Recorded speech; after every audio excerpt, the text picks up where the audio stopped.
I read the newspaper one morning, and on the headline it read, "First Southern Tier Soldier Killed in Iraq." And right under that headline was the picture of the soldier, and I knew the soldier. Like, I wasn't bettering myself, so how was I bettering anyone else? So that was Easter Sunday, and then Monday I went to the recruiter's office and joined. I mean, personally, just relearning. I mean, everything again, every single thing. Now, I would tell you that I wouldn't change any of that, because relearning things is pretty amazing. But it's his hope and mission in life to be able to share with young people that your adversities don't have to set you back, but that your adversities, they shape you and they teach you. My friends, I'm honored to share with you a man that I've got great respect and love for. My friends, here's Rick. Here's my food. Fix what?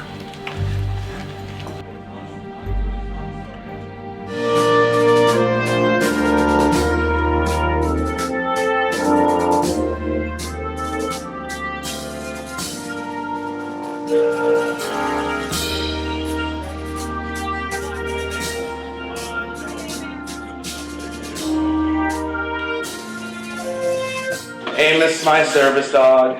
Amos is using the urinal. Obviously, Amos is not tall enough to use a urinal, so he ended up going on the wall. Amos, heel. Amos, heel. Good heel. Hey, sometimes you just got to adjust. Who's your name? Who? Who? Oh! Salute. That's it. Salute. Good.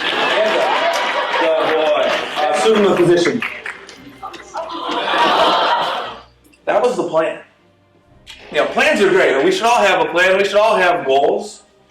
But we should also be prepared for when that plan or those goals change. Because I can guarantee you the plan and the goals that you have right now, they will probably change in some way.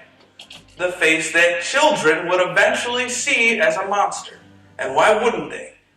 I saw myself as a monster. That's the face that led me to hopelessness. And again, there was no one in this world that could pull me out of that hopelessness. There wasn't. That hole that I was in, it was deep. There wasn't a rope long enough to pull me out. And the problem was I didn't know how to get used to it. I didn't know how to figure it out. Again, I've never been through something like this without him. He saved my life, and all he did when he saved my life was he gave me hope. But here's the thing. If you recognize the problem, you know that you have something inside of you that you can give to them to change their life, and you choose to do nothing, we have to start taking some accountability. And that's when we have to raise our hand and start saying, I'm a part of the problem. And that's when I got some bad advice. Some of the worst advice I've ever heard in my life. And I had gotten past the point where I needed somebody to feed me. So I had this strap that would go around my hand, and a fork would go into this strap, and that's how I would eat. But I was in this restaurant, an all-you-can-eat steakhouse. Put my fork into that first piece of meat. And as soon as I do that, the strap breaks. Like, it's done. It is not going to work. You know, I told you I know what heaven looks like. I know what hell looks like too. It's an all-you-can-eat steakhouse, but you can't eat any steak. And I'm like, what am I going to do? I actually looked at my good buddy who was sitting right next to me, and I'm like, maybe he'll feed me. I didn't ask him. It got back to that terrible advice that sometimes we think is terrible advice, but thankfully we hold on to it. It stays in our brain. You'll figure it out. I went back to that moment when he said, you'll figure it out. And he was right. It was time.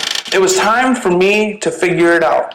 So the fork was sitting on the table, and I pushed down on the prong end with my right hand so that the handle came up in the air, and I put the handle above my thumb and below my fingers. And for the first time since my injury, in almost a year, a little over a year, I held the fork.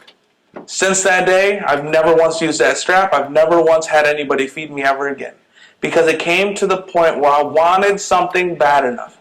And I figured it out. That day in Iraq, that horrible day in Iraq, what most people would think was a horrible day in Iraq for me, and I will tell you it was the best day of my life, led to the best thing that ever happened to me. And that was 2 years ago when I got married to my wife, and I inherited a beautiful daughter. And I'm the luckiest man alive. in my opinion. And it's because I went through something pretty crazy. That's what led to that. If this didn't happen, I wouldn't have met them. The things that we go through, they can lead to some amazing things in our lives. Choose to become a sweetheart. Choose to give hope. Choose to change and also save lives. And when you do, you will change the world as well. Thank you all so much.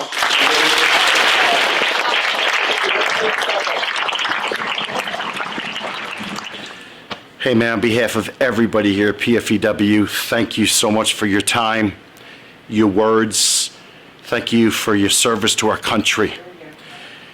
Inspiring, captivating, unbelievable, Rick. Thank you.